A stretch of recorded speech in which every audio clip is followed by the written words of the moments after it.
Important issue इससे ज्यादा नहीं हो सकता है। माननीय अध्यक्ष जी ने मुझे इजाजत दी है बोलने के लिए, मुझे बोलने दीजिए प्लीज। अध्यक्ष महोदय, जो हमने नियम 67 के अंतर्गत जो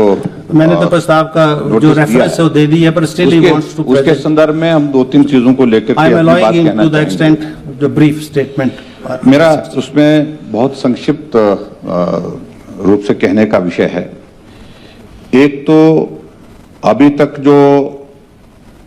विमल नेगी के संदर्भ में जो चीफ इंजीनियर थे एचपीपीसीएल में, उनके परिवारजनों से हमारा भी कल मिलना हुआ था और संवेदनाएं व्यक्त करने के लिए हम सब लोग वहां पर गए भी थे। उनका उस वक्त जो आग्रह था, आग्रह एक ही बात को लेकर के था कि प्रमुख रूप से इसमें एक तो सीबीआई की जांच हो, पहली बात, और दूसरी बात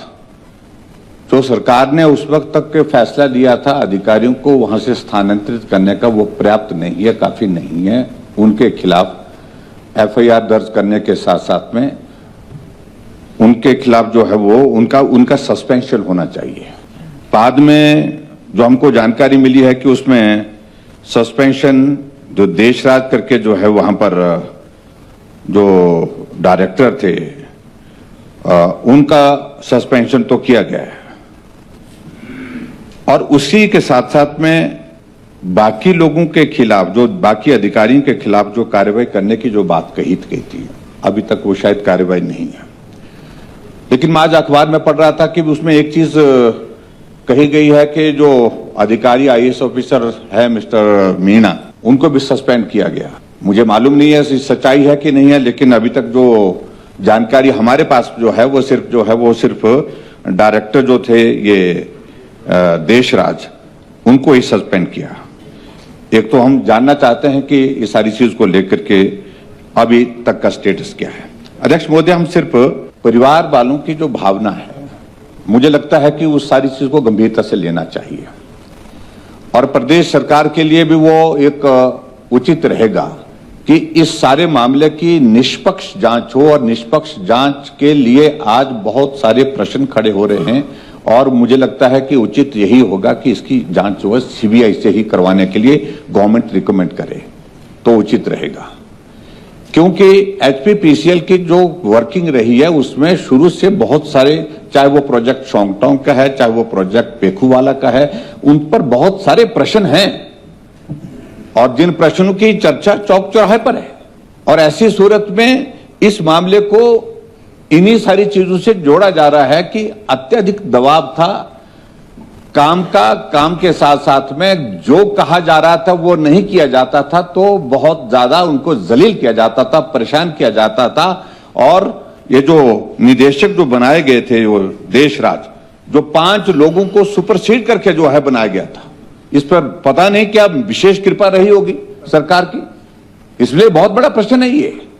इस मामले को बहुत हल्के में नहीं लेना चाहिए, सरकार को गंभीरता से लेना चाहिए। और मैं समझता हूं कि आज ही मुख्यमंत्री जी इस माननीय सदन में, क्योंकि सदन चला है, तो इस वक्त आप कह दें कि सीबीआई से इसकी जांच कराएंगे हम, और सीबीआई से जांच होती है तो मुझे लगता है परिवारजन भी जो है वो काफी हद तक उस सारी चीज से वो संतुष्ट होंगे, और उनके फिर एक इन्वेस्टिगेशन की एक प्रोसेस शुरू होगी, और उसके बाद तो सारे फैक्ट सामने आएंगे। और दूसरी बात मैं यही चाह रहा हूं कि जो अधिकारियों के खिलाफ जो अभी तक कार्रवाई क्या की है, जो अखबार में लगी है वो सत्य है, या अभी तक जो है वो सरकार ने कोई कार्रवाई की है तो उसके बारे में जानकारी जो हमको नहीं है तो आप जानकारी दें। प्रकार की हमारी सरकार, कोई भी अधिकारी द्वारा कोई प्रताड़ित किया जाता है उसकी इंक्वायरी करना एक दायित्व बनता है किसी भी जिम्मेदारी सरकार का। जरूरी नहीं है कि आजकल के जमाने में हमको हर चीज का पता करना है, सत्यता को साफ लाना है, तो हमने ऑर्डर किया है। और मैं ये भी कहना चाहता हूँ विपक्ष के नेताओं को कि अपने कार्यकाल के समय को देखिए, पर हम उस बातों पर नहीं जाते। उस परिवार के, जब मेरी बात हुई इन लोगों के कहने से, जब वो गए तो मेरी उनकी वाइफ से बात, अब मैं बताना चाहता हूँ, उन्होंने कहा आपने जो एक्शन लिया है, उन्होंने ये कहा कि आपने जो एक्शन लिया हमसे संतुष्ट है, हम जा रहे हैं और आपसे मैं मिलने आऊंगी। मैंने कहा आप क्यों मिलने आएंगे, मैं आपके पास आऊंगा। ये सरकार की संवेदनशीलता और मानवीय दृष्टिकोण होता है। ये बात मेरी उनसे हुई, परिवार संतुष्ट, परिवार के रिश्तेदार संतुष्ट, सिर्फ भारतीय जनता पार्टी नहीं संतुष्ट।